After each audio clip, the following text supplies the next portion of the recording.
Hello everyone. So this is going to be a demonstration of using ANSYS SpaceClaim to optimize a square beam section. So for the purpose of this tutorial, what we're doing is we're building a square section in ANSYS of a width of 20 mm by 20 mm and an overall length of 500. We have a force on edge of 150 newtons and constrained on the other edge. The model will be made in the X direction. So when we look at the normal stresses, it has to be in the X. Obviously now putting some theoretical calculations in place. Using the Young's modulus 200, we can calculate the actual overall deflection. For this model, obviously, is around about 2.34 millimeters, and the stress, normal stress, is around about 56.25 megapascals. So the first things first is to start Workbench. If you haven't watched my video already on how to install the student version, please do go to YouTube engineering channel and have a look at how we install ANSYS for student version, how to download and install onto your machine. So once ANSYS Workbench is opened, obviously first things first is to make sure that you have a working directory. So file, save as, and ideally on the desktop, you want to create a folder, ENG766 for example here. And this is obviously then ENG766. Now obviously if you're working on the university computers, it's ideal to, once you've finished, is to save that folder that's generated in your working directory, copy that onto a USB key, and once you've got the USB key, then you can always reopen it again. But working from the desktop means that it reads and writes much more faster. Otherwise, it can slow down the whole process when it comes to numerical modeling. Now, as we're working on the student version, I just want to emphasize that there are some regulations and restrictions. So the FEA modeling can only use 30,000 nodes, so try and use triangular mesh, it's much more better. And also the SpaceClaim allows only 300 faces or around there, so also make sure we can use the geometry check feature.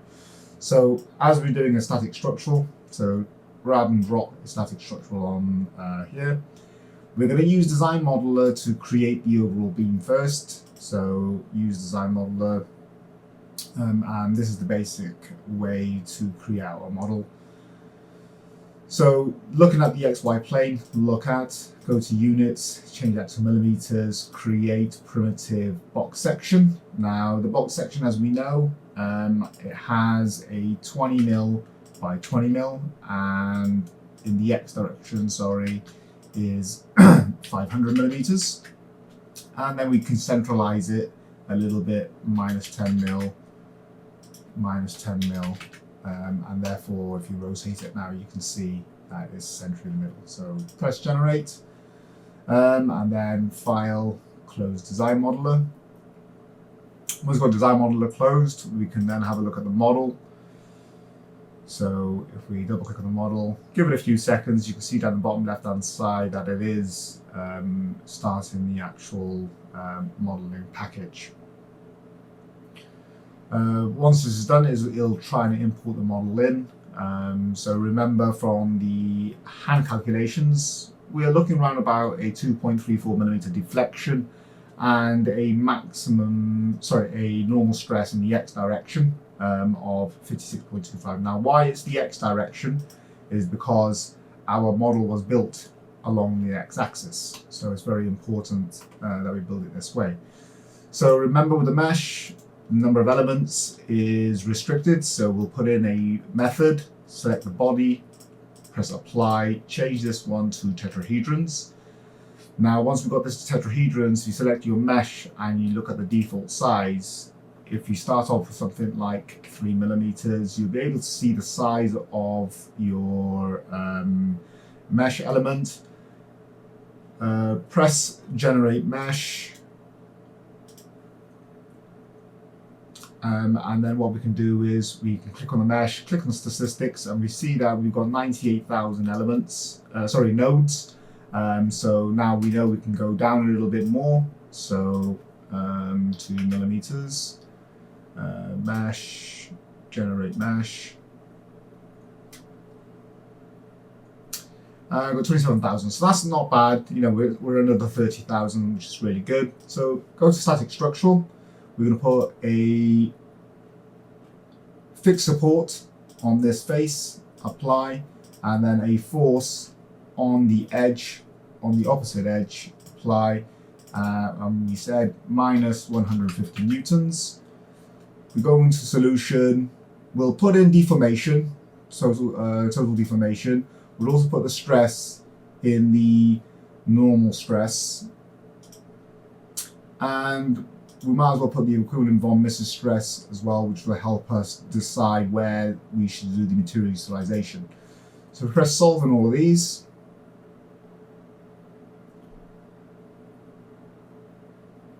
Okay, so total deformation 2.34 millimeters. So we calculate 2.34 millimeters, so that's matched very well. 56.25 for the normal stress. So we can see the normal stress is given 100.54. Now this is always going to be the most maximum, which is located at the front end of our model. So it's always very important that when we're going to take this measurement, it's always best to ignore the first part by a little bit. So if we go to models, insert construction geometry, a path, and this path here, we're going to be starting off at minus 10 mil, and then say, let's miss 6 millimeters, 10 mil, and X direction of 500 mil, 10 millimeters. And it goes there on top. We then put in another normal stress, and this time we take a path, and that path is that one there, solve. Now the normal stress we can see is 54.7 and 1.63, so we could add those two together, so 54.7 plus 1.63 gives us 56.33, which again isn't too far. 56.25, 56.33 gives us a very good result at the end.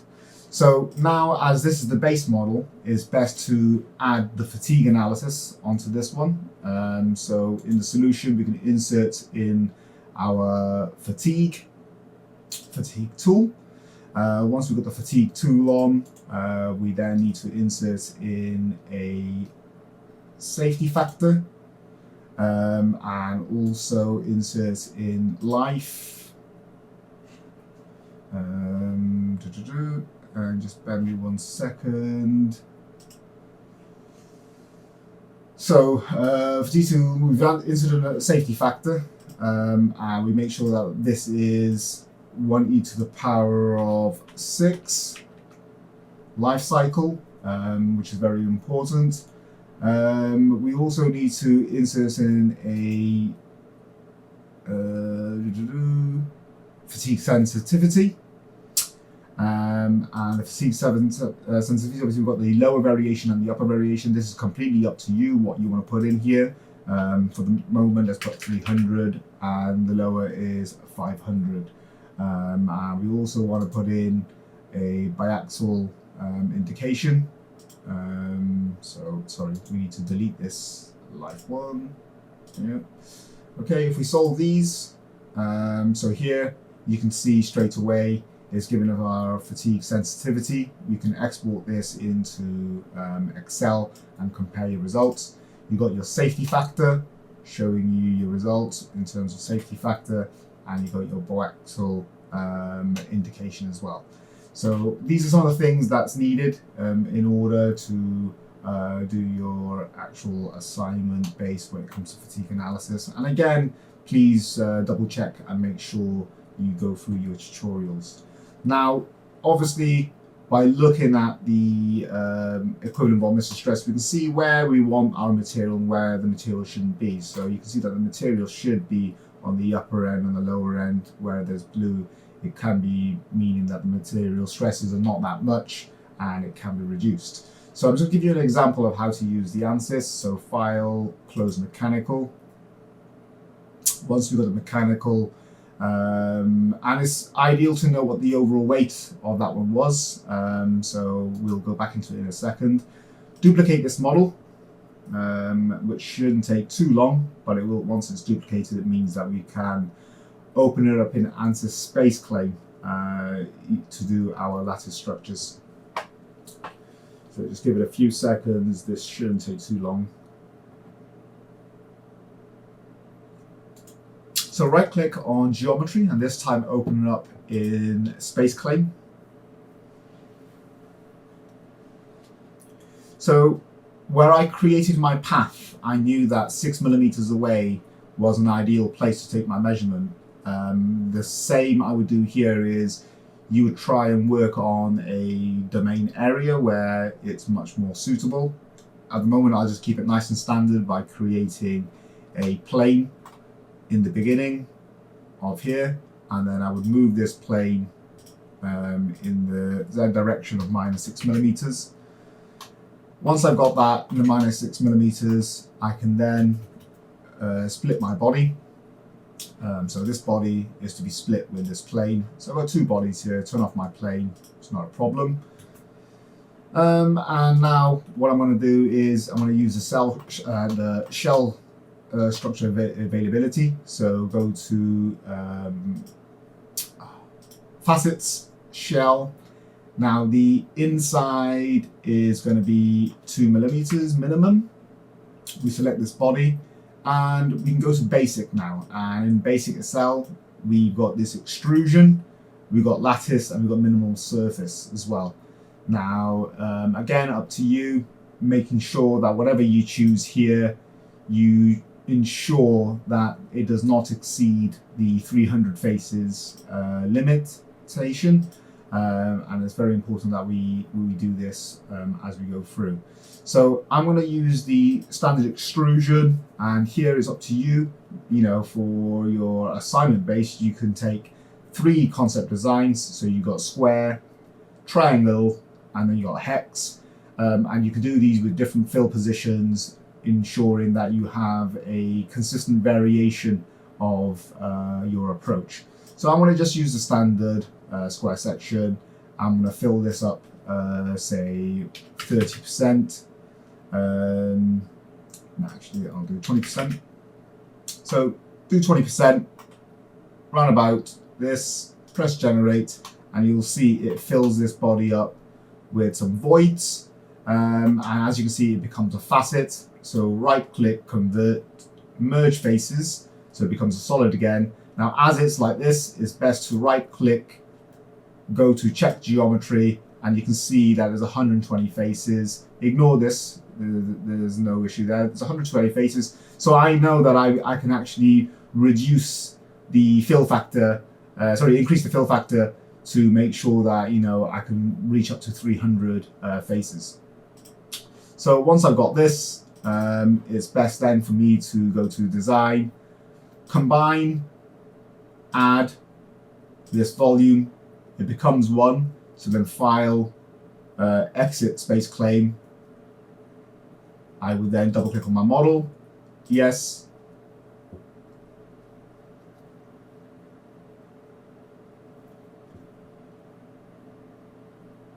Give it a few seconds. This is going to now load the new model that's been generated.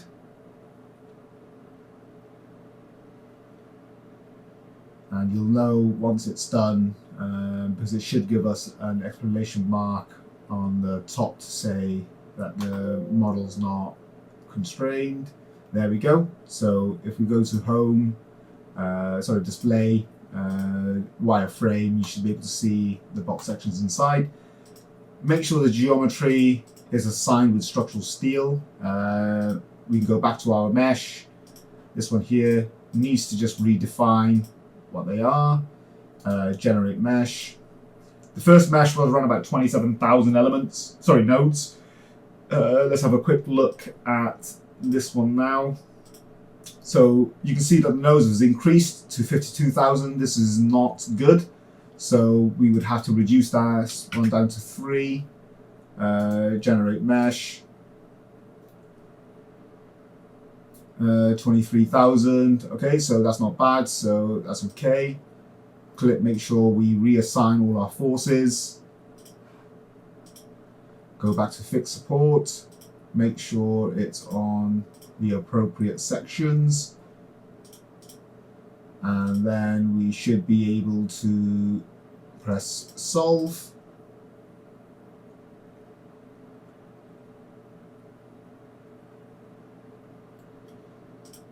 Okay, so total deformation this time is 3.8 millimeters. The normal stress is 101.7 for that one, but equivalent stress along the von Misses is there. Normal stress is 92.9 plus your 0.7, so that's actually increased.